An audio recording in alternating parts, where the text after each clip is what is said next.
وكان رسول الله صلى الله عليه وسلم لعلي بن أبي طالب يا علي عليك بالدعاء بين الآذان والإقامة فإنه لا يرد. Wahai Ali, kata baginda Rasul, hendaklah engkau senantiasa berdoa di antara azan dan iqamah. Karena sesungguhnya doa di antara azan dan iqamah tersebut la yuraddu, tidaklah akan ditolak oleh Allah Subhanahu wa taala. Di antara diajarkan baginda Rasul sallallahu alaihi wasallam menggunakan waktu-waktu mustajabah. Di antara waktu mustajabah, waktu yang di situ bila seseorang benar-benar memohon dan bertawajuh hatinya kepada Allah, niscaya doanya akan diperkenankan oleh Allah, diterima oleh Allah, dikabul oleh Allah Subhanahu wa taala. Itu di antaranya waktu mustajabah adalah antara azan dan iqamah. Cuman biasanya kalau orang berdoa kayak gini, itu orang yang punya perhatian di dalam sholat jamaah. Jarang-jarang pian kalau di jalan dengar azan terus jawab terus berdoa pian. Jarang-jarang. Tapi ketika seseorang datang ke masjid, apalagi datang sebelum azan, itu sangat-sangat memungkinkan di situ. Dan ketika kita ada azan, mendengar azan, perhatikan azan. Kadang-kadang yang ironis tuh, oh azan berhenti tapi ngobrol. Kadang begitu, istirahat dulu sebentar. Tapi kadang digunakan ibu-ibu ngobrol. Nah, makanya kadang kita jawab azan dengan pakai mikrofon aja biar dengar. Maksudnya kita berhenti dengar azan, jawab azan. Karena agung menjawab daripada kalimat-kalimat azan, setiap hurufnya, Abu Salam Syadirin menerangkan, setiap satu hurufnya dari bacaan yang kita jawab itu tersebut 1 juta kebaikan. Allahu Akbar, Allahu Akbar, Allahu Akbar, Allahu Akbar. Jawab itu. Allahu Akbar itu berapa huruf kali-kalikan itu? Berapa juta kita dapatkan di depan Allah. Itu jangan dianggap remeh. Dengar itu. Hayya 'alas shalah. Apa? La haula. Jangan hayya 'alas shalah.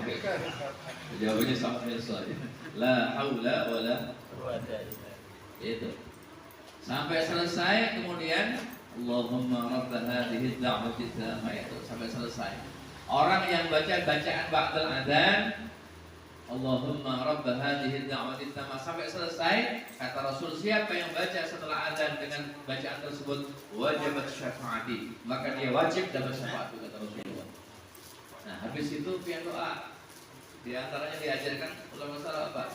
Rabbil firli wa li walidayya, doakan orang tua yang lupa. Diulang-ulang 5 kali.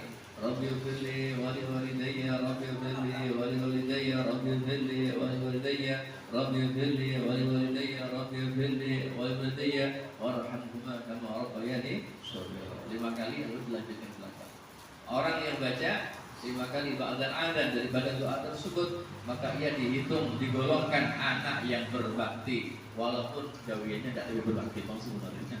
Aslinya tidak lebih berbakti, tapi karena ia doakan mendapat bagian daripada golongan orang yang anak berbakti kepada orang tua. Ini dia. Lalu dia minta apa hajat dia? Minta sama Allah. Biasanya salat qabliyah. Salat qabliyah. Salat qabliyah ini ada. Qabliyah ada semua ya. Zuhur ada qabliyahnya. Asar, Maghrib, enggak muakkad. Sebagian mengambil, sebagian enggak. Cuma ada hadis antara adzan dan iqamah itu ada sholat, gitu aja. Itu ambil secara umum. Tapi kalau yang lainnya punya tunjangan. Sebelum isya, sebelum subuh. Kalau ba'diyah, ba'diyah zuhur, ada ba'diyah. Asar tidak ada. Ada. Kalau ba'diyah asar terakinan. Sulit dia terasal ya. Saking khusyuknya atau enggak pernah belajar. Asar enggak ada ba'diyahnya. Maghrib, syukur-syukur maghrib itu kalau bisa berapa? 6 rakaat tanpa diselingi bicara.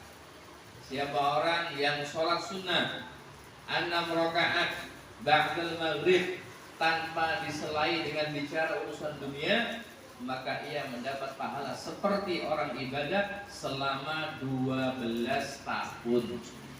dan diampuni dosanya selama 50 tahun. Bagus lagi kalau sampai 20 rakaat. Kalau bisa. Kalau cuma nyampaikan dengan biasa. Kalau 20 belum suat.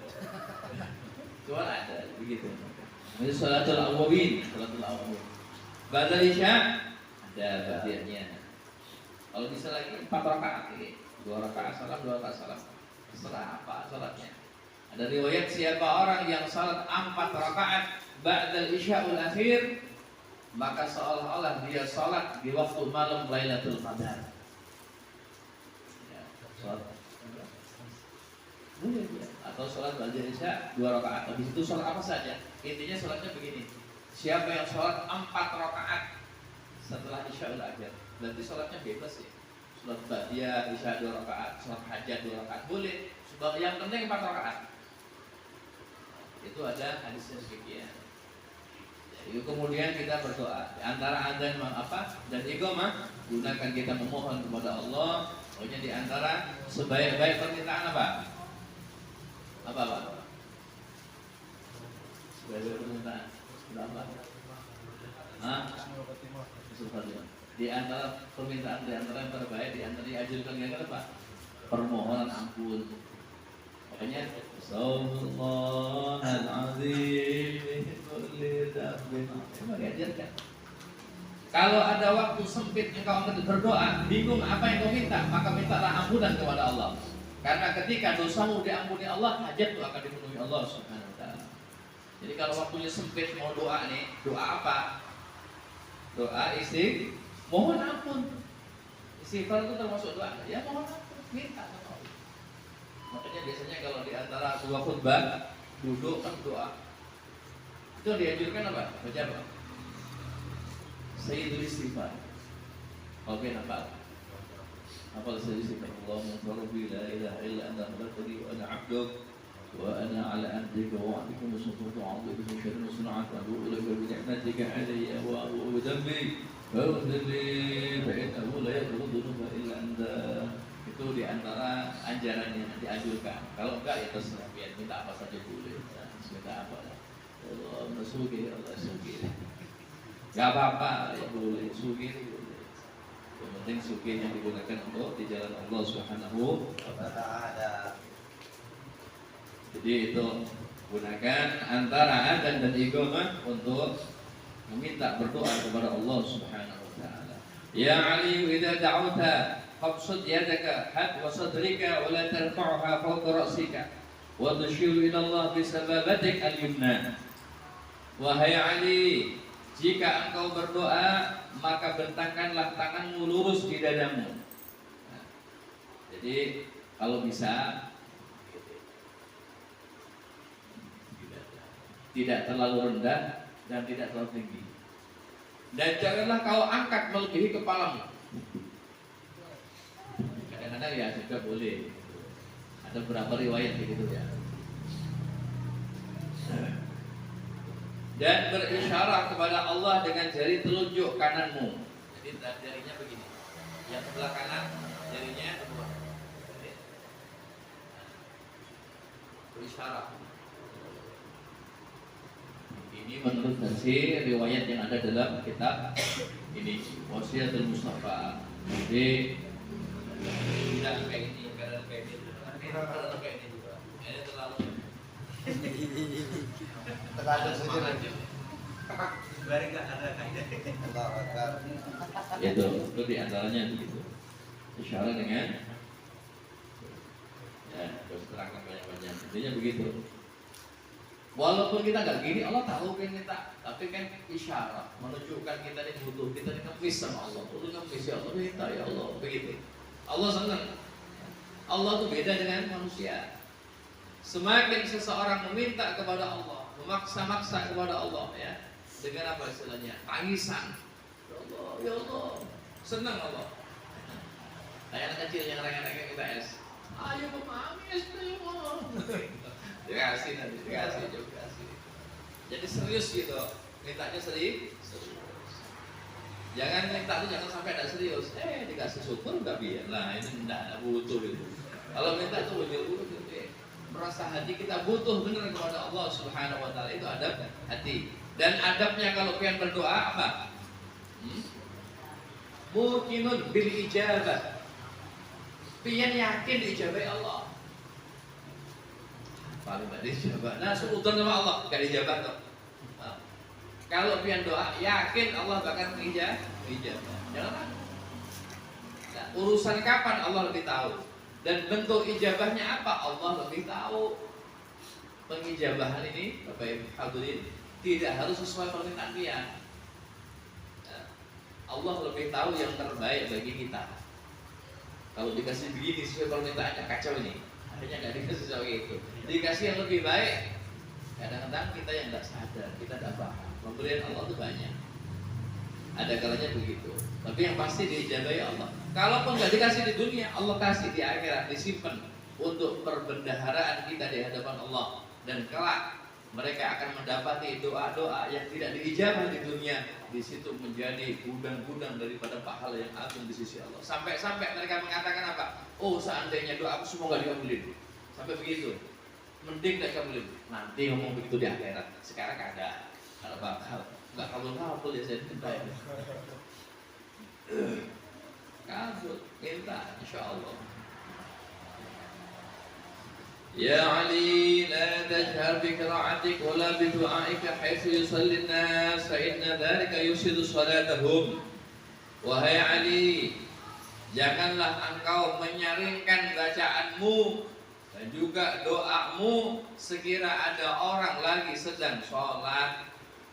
Kalau ada orang sholat, jangan nyari-nyari. Maksudnya ngaji Quran nih, ada orang sholat. Dipelangin kan suaranya, tekan suaranya dipelangin.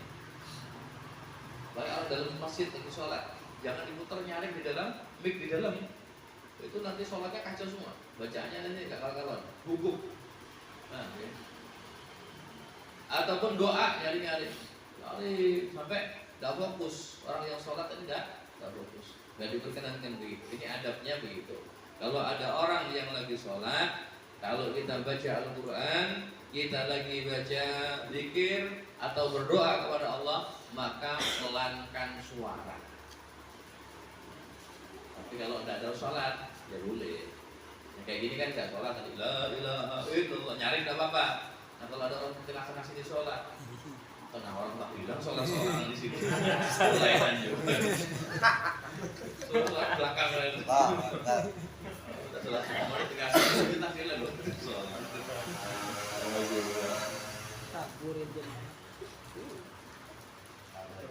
Ya Ali, man dzakarallah qabla al-fajr wa qabla tulu'i syams wa qabla ghurubiha istahya Allah an yu'adzibahu bin-nar. Wahai Ali, siapa orang atau barang siapa yang berzikir kepada Allah sebelum fajar, berarti sebelum subuh, Pak. Waktu sahur, barangan setengah jam kah sebelumnya, 20 menit kah sebelumnya, ada waktu di situ, gunakan sampai menjelang sampai subuh. Dan juga sebelum munculnya matahari, habis subuh berzikir sampai terbit matahari. Lama atau sebentar, tergantung sholat subuhnya jam berapa. Kalau sholat subuhnya dekat-dekat naik matahari, sebentar sudah. Jadi dari subuh sampai terbit, dan juga sebelum tenggelamnya matahari. Ini qabla tulu'i syams, qabla ghurubiha istahya Allah, maka Allah malu untuk menyiksa orang tersebut. Kalau yang diajarkan salaf, Habib Umar Al-Qasad juga, kita bisa memang sehari semalam gunakan ibadah kepada Allah. Tapi bila engkau tidak mampu menggunakan seluruh daripada waktu ibadah, maka ambil 4 waktu yang mana kau ramaikan dengan ibadah. Di antaranya berzikir kepada Allah. Maka 24 jam nilai waktumu adalah ibadah kepada Allah. Kapan?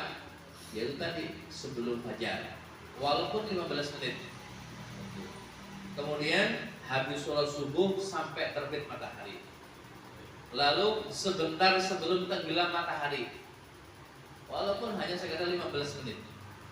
Kemudian antara maghrib dan isya, ini gunakan untuk ibadah. Kalau 4 waktu ini diramaikan dengan ibadah kepada Allah, maka ia akan bisa menyusul ketinggalan daripada waktu di zaman kita muda, banyak ketinggalan dalam ibadah kepada Allah. Paling tidak itulah waktunya. Pantangan gitu. Kalau bisa jangan sampai guling waktu-waktu tersebut. Antara maghrib isya jangan tidur, kebiasaan orang Yahudi. Nah, habis asar menjelang maghrib tidur. Biasa habis asar. Orang kalau rutin habis asar 40 hari rutin ya, bisa gila. Itu antara asar sampai maghrib itu limpahan rezeki batin Allah berikan. Nafahat dada. Makanya kalau ulama salaf banyak menggunakan waktu tersebut untuk roha. Roha itu baca kitab yang bahasanya tasawuf di sini begitu. Kemudian waktu antara maghrib sampai isya itu juga penuh dengan keberkahan. Penuh dengan keberkahan sampai ada namanya Syekh Saleh di Hadramaut itu. Waktu mereka itu antara maghrib isya berharga banget sehingga mereka tidak mau ninggalin kecuali untuk ibadah kepada Allah. Satu ketika beliau itu seorang pengusaha kehilangan duit. Duitnya yang hilang berapa? Sekarung. Berapa hitungannya? Banyak. Sekarung ya. Duit 1000 lebih banyak. Sekarung. Apalagi duit yang gandel-gandel ya. Hilang dicari nggak ketemu. Waktu datang waktunya maghrib isya, beliau dalam zikirnya kepada Allah. Tahu-tahu datang anaknya Abah. Ketemu baru. Kata beliau apa? Ketemu gitu. Gara-gara itu engkau mengganggu apa untuk ibadah kepada Allah. Ya pulang. Keluar dari kamu. Pergi setahun, jangan bulik, belajar adab, belajar balik. Bukan senang, dimarahi. Urusan dunia di waktu itu bagi mereka tidak. Maghrib isya ini waktunya untuk Allah Subhanahu wa taala. Begitu. Ini mereka. Kita paling tidak gunakan. Saat tersebut istirahat dulu lah. TV-nya jangan. Kalau bisa gunakan untuk ibadah apa saja yang sifatnya mendekatkan diri kepada Allah Subhanahu wa taala. Sebelum subuh itu juga waktu nafahat. Apalagi kita jam 2 kalau bisa. Habis subuh itu paling kuat menarik rezeki zahir. Kalau pengen diluaskan rezekinya Allah, ba'da subuh jangan tidur, gunakan zikir sampai terbit matahari. Allah akan mudahkan rezeki. Jalannya terserah Allah. Kalau memang dikasih dengan sebab, Allah kan sebabnya dengan gaweannya. Jauh. Dan yang pasti semua itu mengandung daripada nilai pahala yang agung di sisi Allah. Siapa orang yang sholat orang yang sholat subuh berjamaah, berzikir sampai terbit matahari, kemudian sholat isyraq, maka ia mendapat pahala haji dan umrah yang sempurna kata Rasul. Gak pakai duit pak, dapat pahala haji ya. Tapi sholat di Masjidil Haram gak dapat pahala ya. Ini haji umrahnya aja. Haji umrah dapat pahalanya ya. Setiap hari bisa. Bahkan disebutkan tidaklah akan disiksa, tidaklah mati kecuali ia taubat nasuha. Wallahu a'lam bishawab. Panjang dulu. Itu saja, mudah-mudahan akan manfaatnya. Kurang-kurangnya mohon ampun maaf. Billahi taufiq hidayah. Assalamualaikum warahmatullahi wabarakatuh.